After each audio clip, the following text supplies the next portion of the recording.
Here's a video if you want to play Mira from Kpop Demon Hunters as a player in D&D 5e. The classes that I think we're going through for levels 1 through 12, Baldur's Gate 3 style, because I think after you get to level 12, you can kind of freestyle it however you like. But we're going Kensei Monk and Battle Master Fighter. A lot of the inspiration from the bathhouse scene is what's going into this video, specifically when she's like kicking her spear or glaive, and then they're actually, her teammates and Rumi are like swinging off of it, and she's like kicking off of it and all that. And I thought that, hey, wouldn't it be fun if it was Kensei Monk, Battle Master Fighter, where you're kind of supporting the other two, because Mira sort of plays that role too. For skill proficiencies, we're picking up acrobatics, gotta be able to dance, as well as insight, because Mira is a self-proclaimed, really just can tell if somebody is hiding or lying something. So insightful it is.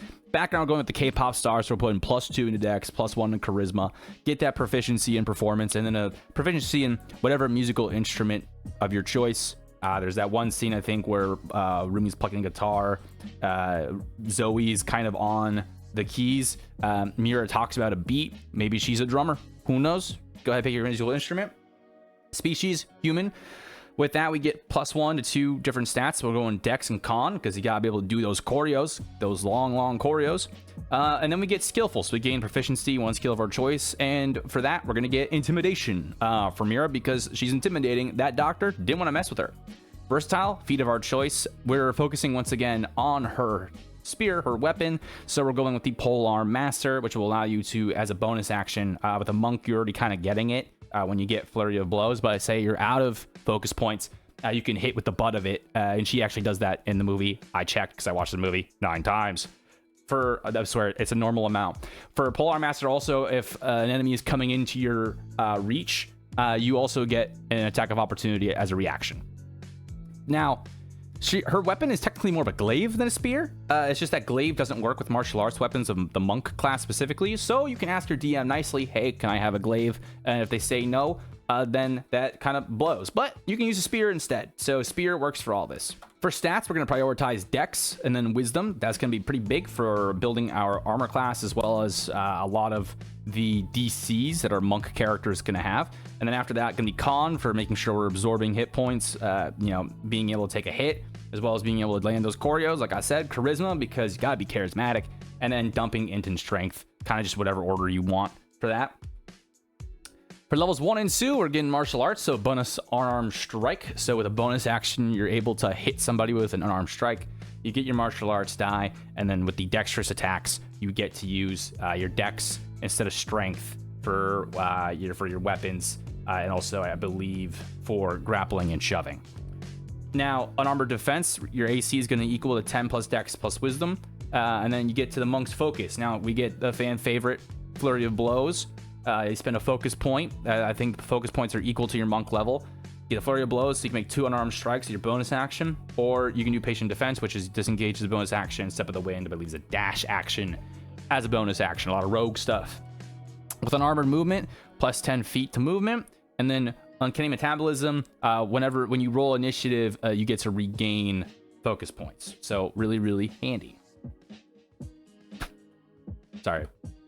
Oddly, I know I put that in there, but that's more satisfying that I haven't seen it back to back like that. Anyway, monk level 3, you get deflected attacks. So when an attack roll hits you, and its damage is bludgeoning, piercing, or slashing, you get to deflect that out of the way with your spear. Really cool.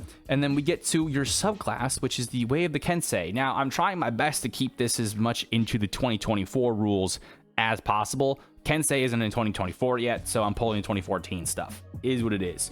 Kensei weapon is going to be your spear. For a ranged weapon, you could throw the spear. Who knows? Agile parry. Essentially, if you make an unarmed strike as part of your attack action on your turn and you're holding your spear, you gain a +2 bonus to AC until this next start of your turn. So that's really cool. Kensei shot, not really going to, not really relevant to us. And then wave the brush, you get proficiency in calligrapher's supplies.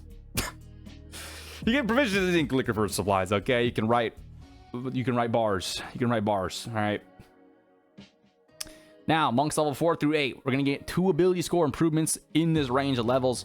Feel free to check it in with whatever you like.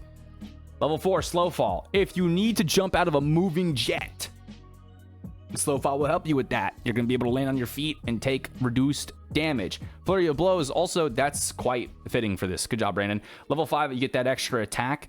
Level 5, you also get Stunning Strike, which you can spend a focus point to make them do a Constitution saving throw, and if they fail, they are stunned. So really, really big. Level 6, your Empowered Strikes, you can substitute out your Unarmed Strikes as bludgeoning for force damage. And then level 7, you also get Evasion. So you can dodge the way out of fireballs and stuff way easier. Rewinding back a bit to level 6, you get your more Kensei bonuses. So you get your magic Kensei weapon. So your weapon is now able to count as magical for the purpose of overcoming resistance. So essentially kind of what our Empowered Strikes are doing, but now for your Kensei weapon. And then Deft Strike, when you hit a target with your Kensei weapon, you can spend a key point to do another additional damage die equal to your martial arts die. So really, really... Actually, I think it's just the full martial arts die. Pretty sure it's the full martial arts die. So it's a tiny little sneak attack. It's like a little itty bitty baby sneak attack at level 6. So really cool. Now, from level 8, we're going 4 levels into Battle Master Fighter. So you get your fighting style feat. We're going to go great weapon fighting because we're mostly going to be using 2 hands with this spear. So it's going to be really good for us. Second wind, get a bonus action, able to get some HP back. Weapon Mastery Sap. Really cool with the spear. Now when you hit people with the spear, you can make them, I think it's something like a disadvantage on their next attack or saving throw. Really, really handy. Accent Surge, so you can land in more attacks. So you can technically do 4 attacks and then a flurry of blows. So that's 6 attacks in a round. Very, very nice. Battle Master Maneuvers, you get 2. You can pick kind of whatever ones you want. The ones that I kind of recommend that are specifically sort of based on that scene in the bathhouse was sweeping attack. So I think it'd be really cool to sweep around and hit multiple people. Precision attack, so that you gain, if you missed your Stunning Strike, you can increase the chance to hit with the maneuver die to try and land your Stunning Strike better. And then your third one can kind of be whatever. You actually get 3, you don't just get 2. I don't know why I only put 2 here, but you get 3. So 3, just kind of whatever you want. You don't even need to follow these 2. Just sort of, those were 2 that kind of came to mind about like, oh, that'd be really handy for this class. Student of War, you get another Artisan's Tool Proficiency. So we're master crafting out here. And then another ability score improvement. And that's kind of the gist with Mira. Let me know what you think. Do you think that I should have included, I've gotten a lot of cool ideas, which, a lot of the 3 girls being all bards, and I think that works.